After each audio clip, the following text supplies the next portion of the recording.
Le nombre n'y est pas tout à fait, mais je sais que la qualité est là. Donc je compte sur vous pour à tout moment de la journée lever la main, poser des questions. Je viendrai avec vous, vers vous pour vous passer un micro. Donc n'hésitez pas à poser vos questions aujourd'hui. Un petit rappel, nous sommes filmés et enregistré. Si vous ne souhaitez pas être filmé ou enregistré, n'hésitez pas à nous le signaler, c'est tout à fait possible. Pourquoi filmer et enregistrer? Parce qu'ensuite, cette journée sera reversée sur le site vosges.fr, vous le connaissez parfaitement, et d'autres que vous pourront y assister en décalé.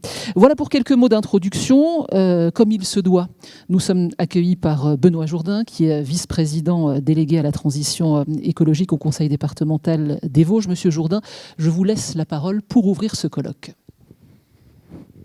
Merci Madame Miller. Déjà pour vous demander de bien vouloir excuser Monsieur le Président, qui est souffrant et qui n'a pas pu être à cette place ce matin. Donc je vous prie encore une fois de bien vouloir excuser. Je vous dire que je suis heureux d'être parmi vous et de pouvoir ouvrir cette 3e édition du colloque des solutions écologiques que le Conseil départemental organise.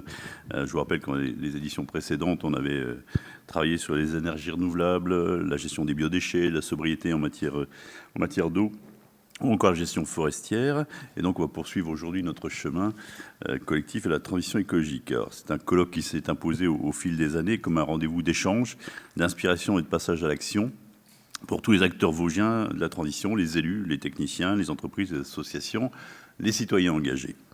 L'ambition de cette journée, comme les années précédentes, c'est d'accompagner concrètement les acteurs locaux dans le passage à l'action. Comment, à l'échelle communale, dans nos territoires ruraux comme dans nos villes, pouvons-nous accéder à la transition écologique? Comment traduire ces enjeux dans la vie publique, dans les politiques locales, dans les choix d'aménagement, des constructions, dans les questions de mobilité? C'est des questions qui sont au cœur de nos 2 conférences et de nos 2 tables rondes du jour, animées par des experts, des praticiens, des collectivités exemplaires. Je voudrais remercier l'ensemble des personnes présentes, les élus, Madame la secrétaire générale, la secrétaire générale représentant, préfet par intérim, remercier nos 2 grands témoins, Nathalie Pasquet, qui est directrice de la délégation régionale Grand Est de l'ADEME, et Jean Pisani-Ferry, économiste réputé, professeur à Sciences Po, auteur reconnu, qui nous accompagneront tous les 2 donc, tout au long de cette journée pour nourrir nos réflexions. Merci également à vous, Madame Millon, journaliste qui animera les débats et fera vivre nos échanges. Merci également à l'ensemble des intervenants des tables rondes qui vous seront présentées ultérieurement. Et merci à vous. Alors, tout le monde n'est pas encore arrivé, manifestement, parce qu'il y avait plus d'une centaine d'inscrits. Je pense qu'il y a des gens qui ont eu du mal à se lever ou qui ont eu du mal à se garer, peut-être à se garer. Enfin, voilà. Donc on attend encore du monde parce que la salle devrait être plus fournie que ce qui est prévu, que ce qui est constaté compte tenu du nombre d'inscriptions. Je voudrais vous rappeler que le Conseil départemental a engagé des actions en matière de transition écologique. On a un plan stratégique qui s'appelle Plan Vosges Ambition 2027, 2027 étant la fin théorique du mandat, même si ça sera plutôt 2028. Et dans le cadre de ce plan, la transition écologique est devenue un fil conducteur de toutes nos politiques publiques. C'est un des 3 projets transversaux aux côtés de la jeunesse et des services publics de proximité. Plus de 32 actions, 110 dispositifs qui contribuent aujourd'hui à cette transition au sein du département. Pour compléter, pour aller plus loin, nous avons adopté en mars 2023 un plan transition écologique 2023-2027 qui est articulé autour de 8 actions majeures. Je ne vais pas vous les décliner aujourd'hui, mais sachez qu'on est, je dirais, mobilisé sur ces questions. Déjà quelques résultats probants, notamment sur le bilan des émissions de gaz à effet de serre, puisque le département enregistre la collectivité départementale enregistre une baisse de 18,8% sur les années 2021-2024. Donc on est en avance sur la stratégie nationale bas carbone. Sur les énergies fossiles, on a, je dirais aujourd'hui, on peut dire qu'on on a réussi à éradiquer le fioul de tous nos bâtiments. On parlait hier soir avec M. Pisani-Ferry des enjeux des ENR, des énergies renouvelables sur notre territoire, avec effectivement les débats qu'on a pu connaître sur la méthanisation, sur l'éolien ou sur le photo ou l'agrivoltaïsme. Aujourd'hui, c'est vrai que notre tradition et puis peut-être aussi notre capital, c'est le bois énergie. Donc le département, partout où il a l'occasion de le faire, raccorde ses bâtiments sur des réseaux de chaleur. 28% de bois énergie en plus en 3 ans, 86% de réseaux de chaleur qui sont alimentés essentiellement par des énergies renouvelables. Des efforts également importants en matière de mobilité, avec l'accroissement du parc de véhicules propres et la formation des agents à leur usage. Et puis, on a tous nos collèges aujourd'hui qui sont engagés dans des démarches éco-responsables. On a un programme qui s'appelle Collège éco-responsable, avec un certain nombre de thématiques portées par les collégiens sur les biodéchets, sur l'énergie, sur toutes ces questions qui alimentent nos débats de ces jours-ci. Nous avons placé également la biodiversité au cœur de nos politiques en votant une stratégie Vosges Biodiversité 2024-2028, avec 52 actions concrètes, qui là aussi sont des actions transversales sur toutes nos politiques, sur les politiques de route, de collège, de projets d'aménagement. La biodiversité doit être prise en compte. Nous avons, je vous rappelle également, une compétence qui est la gestion des espaces naturels sensibles, le département. On a un département qui est plutôt bien pourvu, avec 436 espaces naturels sensibles, 107 déjà préservés, avec une volonté de retoiletter un petit peu cette politique sur laquelle donc, les équipes travaillent et qui devrait, je dirais, accélérer nos efforts en matière de protection des ENS. Donc, vous l'avez compris, dans les Vosges, la transition écologique, ce n'est pas simplement un slogan, c'est une réalité partagée, c'est un travail patient, rigoureux, mais aussi enthousiasmant, parce qu'il s'appuie sur des solutions locales, des solutions concrètes, et sur la coopération entre les acteurs. Alors, ce colloque a bien évidemment pour objet d'illustrer cette dynamique et de vous insuffler les bonnes pratiques, les bonnes initiatives que vous pourriez prendre dans vos collectivités. Je voudrais faire une petite parenthèse. Donc, l'année prochaine, c'est vrai qu'il y aura des bouleversements au niveau des élus municipaux, mais nous, on sera encore là. Et l'année prochaine, donc, il n'y aura pas de rencontre des solutions écologiques parce que le département va organiser le congrès de l'association Amorce. Je ne sais pas si vous connaissez l'association Amorce, qui est une belle association d'élus locaux dans le domaine de la transition écologique, donc, que je vice-préside depuis une quinzaine d'années. Et donc, le choix a été fait cette année d'organiser le congrès à Vittel. Cette année, on était à Angers, chez l'ancien ministre de la transition écologique, et avec plus de 1100 participants. L'année prochaine, au mois d'octobre, nous accueillerons ce congrès à Vittel, avec là aussi des questions sur les enjeux qui nous intéressent. Amorce, c'est une association qui gère les questions de déchets, d'énergie, d'eau et de propreté urbaine. Voilà, je vous souhaite à toutes et tous une journée riche d'échanges, d'idées, une journée utile, constructive, qui va être tournée vers le concret, vers des réalisations concrètes que vous pouvez faire dans vos collectivités. Je renouvelle mes remerciements à l'ensemble des intervenants, aux organisateurs, donc aux équipes du conseil départemental qui ont mouillé la chemise pour organiser ce colloque, et puis en espérant que tous ensemble, on va faire vivre les Vosges en un territoire toujours plus durable, plus résilient et plus vivant. Je vous remercie. Monsieur le vice-président, merci beaucoup. Vous êtes accompagné de Régine Bégel. Alors, je vous salue, Madame Bégel. Vous n'interviendrez pas en introduction, mais tout au long de la journée, voilà, n'hésitez pas à dire 2 mots. Donc, vous êtes là. Simplement dire que mon collègue Bon. a oublié de me citer. J'ai dit les élus. Oh. Non, mais c'est une plaisanterie. Donc, bonjour à tous et à toutes. Donc, en tant que déléguée à l'environnement, ma présence ici n'est pas une simple... Votre micro, Madame Bégel. Excusez-moi. Oui, bonjour à tous et à toutes. Je voulais simplement vous dire qu'en tant que déléguée à l'environnement, ma présence n'est pas une simple participation. Elle est l'affirmation de la transition écologique qui est au cœur de notre mandat et de nos priorités stratégiques.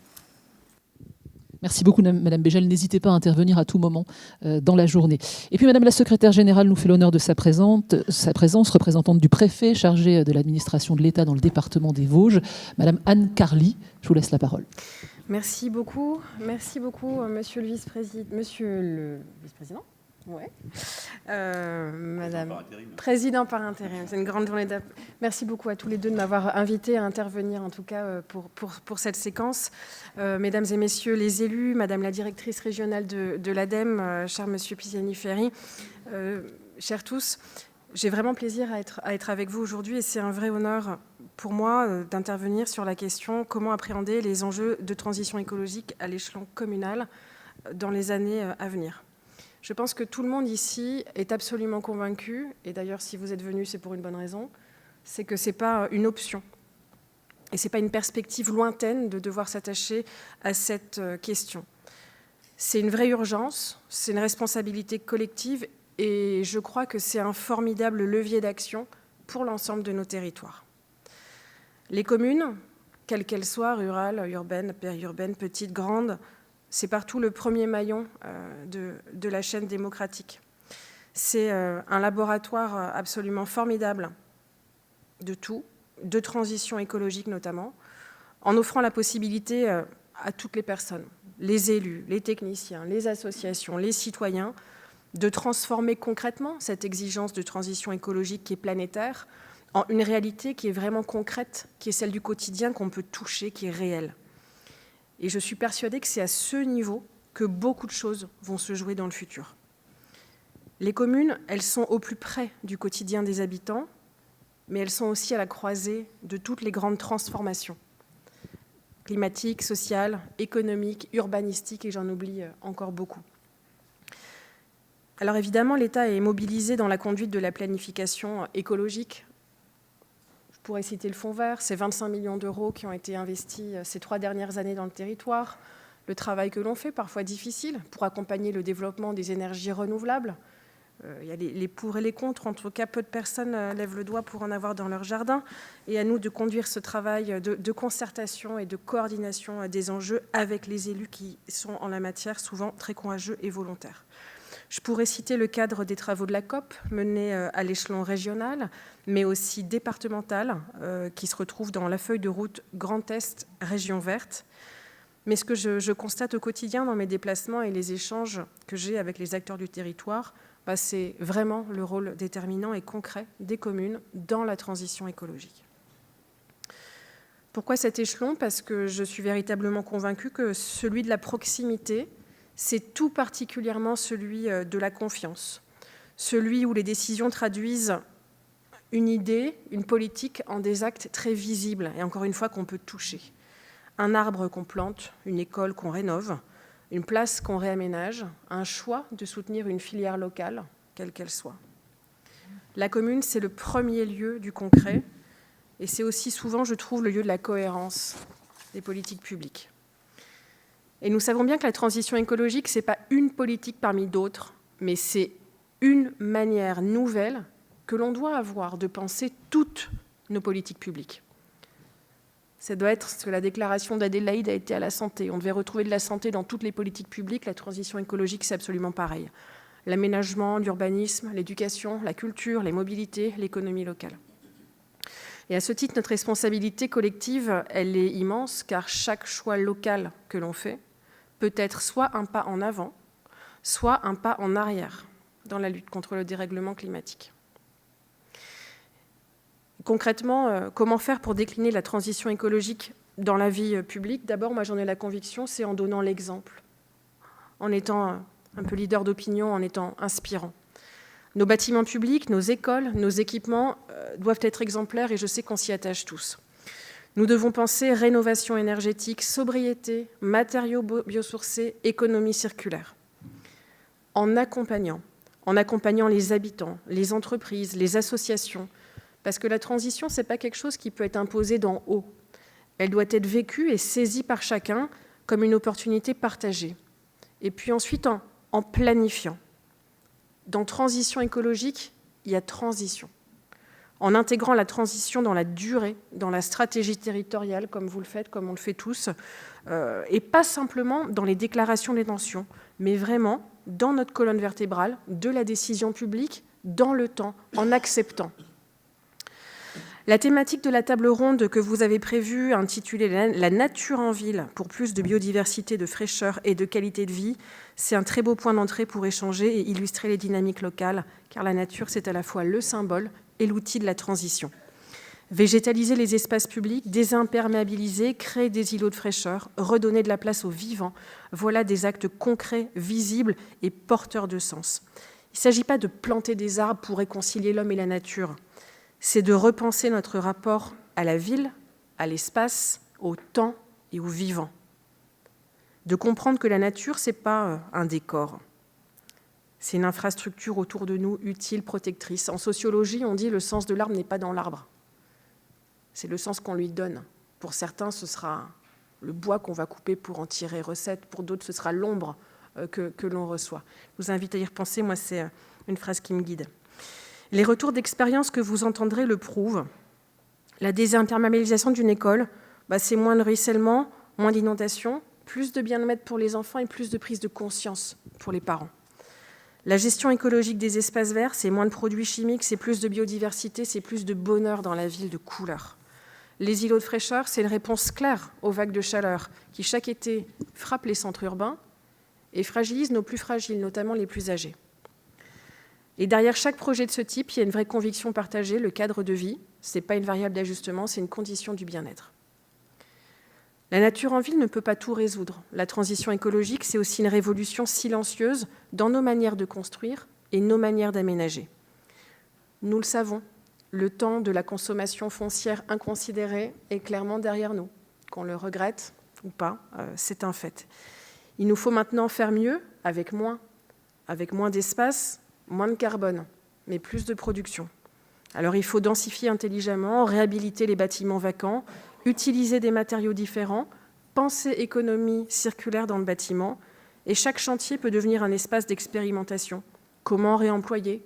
Comment réduire les déchets de construction ? Et c'est un vrai sujet actuellement avec les difficultés autour de la filière REP. Comment concilier patrimoine, performance énergétique ? C'est un chantier technique, mais je crois aussi sociologique, parce qu'il s'agit pour nous d'apprendre à habiter et à construire, à investir notre territoire autrement. Et puis il y a la question que beaucoup redoutent, mais qu'aucun élu ne peut ignorer. Quelle est la responsabilité publique face à l'inaction ?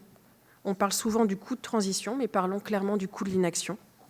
Inondations, sécheresse, canicule, pertes agricoles, dégâts, atteintes à la santé. Évidemment que ça a un coût social, humain. Et ces coûts, c'est aussi les collectivités qui les supportent. Réparation des routes, réaménagement d'urgence, relogement, soutien aux populations victimes des cataclysmes. Vous êtes en première ligne et vous êtes convaincus que ne pas agir aujourd'hui, c'est payer encore plus cher demain. Mais c'est surtout laisser aux générations futures la facture de nos renoncements. En tant que responsables publics, nous avons un devoir moral commun, ne pas différer l'inévitable, mais anticiper, agir, entraîner. Parce que l'inaction, ce n'est pas une forme de neutralité. L'inaction, c'est un choix politique délibéré, un choix politique du statu quo, un choix politique du report sur les générations suivantes et le choix du risque subi plutôt que du risque maîtrisé. Alors comment avancer concrètement ? Évidemment, former, sensibiliser les agents, les partenaires, les habitants. Soutenir les initiatives locales comme vous le faites et comme nous essayons de le faire. Travailler ensemble à l'échelle intercommunale, départementale, régionale. La coopération, c'est la clé. Aucun territoire ne réussira tout seul. Mobiliser les financements, les outils existent, il y en a beaucoup, parfois pas répartis de manière suffisamment lisible, mais encore une fois, on essaye de plus en plus de travailler en guichet unique pour vous soutenir et simplifier les choses, et surtout mesurer et évaluer, parce que c'est une exigence démocratique, que l'action publique, elle soit lisible, elle soit transparente et elle soit intelligible. En écoutant les intervenants aujourd'hui, en découvrant les témoignages d'autres territoires, souvenons-nous que chaque projet local est une part de la solution globale.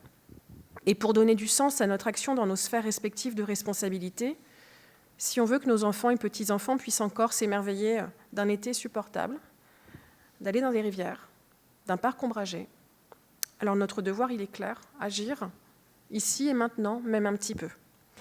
Je vous remercie tous et toutes pour votre participation à la démarche initiée par le Conseil départemental qui porte le plan Vosges Transition écologique avec grande conviction et énergie, et vous souhaite de profiter des échanges et témoignages qui, j'espère, et j'en doute pas, vous inspireront pour l'avenir. L'État restera à vos côtés, évidemment, avec la région, le département, les EPCI, les communes, pour vous aider à adapter votre territoire aux enjeux du changement climatique. Et dès le début de la prochaine mandature, nous organiserons toutes les sessions de formation qui seront nécessaires pour accompagner peut-être les nouveaux élus. Merci en tout cas pour ce très bel événement que vous organisez. Je vous souhaite une très bonne journée à tous. Madame la secrétaire générale représentante du préfet Anne Carly, merci beaucoup. Avant d'entrer dans le vif du sujet, vous rappelez les objectifs de cette journée. Monsieur le vice-président, vous l'avez dit, c'est mieux appréhender les enjeux de la transition écologique à l'échelon communal dans les années à venir. Et nous avons la chance, l'honneur d'avoir avec nous deux grands témoins aujourd'hui. Ils vont rester avec nous toute la journée et ils pourront intervenir quand il le souhaite, vous levez la main et vous prenez la parole. Nathalie Pasquet, tout d'abord, qui est la directrice régionale déléguée de l'Agence de la transition écologique, l'ADEME, Grand Est, depuis mars 2023, sur le site de Châlons en Champagne. Vous connaissez bien de l'intérieur les collectivités. 26 ans dans le domaine de l'environnement. Alors, je ne citerai qu'un poste que vous avez occupé, mais qui est emblématique, directrice de l'environnement et des services publics urbains de la ville de l'Eurométropole de Strasbourg. Nous verrons avec vous dans un instant comment est-ce qu'on décline très concrètement la transition écologique dans la vie publique. Monsieur Jean Pisani-Ferry, merci beaucoup, monsieur Pisani-Ferry, d'être avec nous aujourd'hui. Économiste, vous l'avez dit, monsieur Jourdain, professeur, ancien commissaire général de France Stratégie. Vous avez consacré votre carrière à éclairer l'action publique à la lumière des grands défis économiques et sociétaux. C'est ce que vous allez faire pour nous cet après-midi. Vous êtes président de l'Institut de l'économie pour le climat, fondateur du think tank européen Bruegel. Vous avez conseillé plusieurs gouvernements, accompagné de nombreuses institutions dans la définition de leur politique à long terme. Et en 2023, je ne citerai que ce rapport-là que vous avez remis à la Première ministre à l'époque, un rapport de référence sur les incidences économiques de l'action pour le climat. Vous viendrez donc partager avec nous dans une conférence cet après-midi les enjeux économiques et politiques de la transition écologique et la responsabilité publique, en particulier celle des collectivités locales. Merci beaucoup à vous deux d'être là aujourd'hui. Un petit mot rapide sur le programme avant d'entendre nos invités qui sont en face de moi. Il y aura 2 tables rondes, une le matin, l'après-midi. Cet après-midi, nous verrons comment construire autrement avec Robert Lafitte. Je sais qu'il est déjà dans la salle, monsieur Lafitte, qui est un Normand qui a traversé la France depuis Rouen pour venir jusqu'à nous et nous présenter son écoquartier. Alors vous allez dire un écoquartier, oui, mais c'est un écoquartier en milieu rural qu'on vient visiter de toute la France. Il nous en parlera tout à l'heure. Avec nous également Christophe Aubertin, qui est architecte. Vous connaissez peut-être le collectif Studio Lada. Christophe Aubertin est l'architecte de la maison de santé de l'IFOL-le-Grand en Bourg-Centre. Il viendra nous présenter cette réalisation. Et puis Annabelle Vignon, elle sera en visio avec nous depuis Sireuil, en Charente. C'est la responsable de Solia Charente. Elle viendra nous parler d'une réhabilitation de bâtiments en vacants fortement dégradés en centre-bourg pour en faire des logements sociaux. Ça, c'est cet après-midi. Ce matin, mais ils sont juste devant nous. Je vais vous les présenter tout de suite. Bonjour à Cyril Delotal, il est venu de Moselle. C'est la commune de Ban-Saint-Martin. Vous nous présenterez la réalisation, j'allais dire le projet, mais non, ça existe bien. D'ailleurs, vous l'avez sous les yeux parce que la mairie est juste en face. Enfin, votre bureau est juste en face. Une végétalisation d'une école primaire dans votre commune, où on a d'ailleurs fait participer l'ensemble des utilisateurs. Vous nous expliquerez tout cela dans un instant. Et puis 2 Alsaciens. On va commencer par Audrey Vernel. Madame Vernel, bonjour. Vous venez de la ville d'Huningue, on est à la frontière suisse. Une ville où il n'y a pas de nature, ou peu de nature, donc le défi c'est d'en remettre. Et vous nous montrerez comment. À vos côtés, Alexandre Bernette, qui est le maire de Dannemarie. Merci monsieur le maire d'être avec nous aujourd'hui. Vous avez fait dans votre commune, en centre-ville, en centre-bourg, un parc sur un parking existant. Ça ne s'est pas fait sans mal. Et vous nous montrerez ça dans un instant. À chaque fois, des présentations de 7-10 minutes. Et ensuite, on discutera. Je me tournerai vers vous pour que vous puissiez poser vos questions.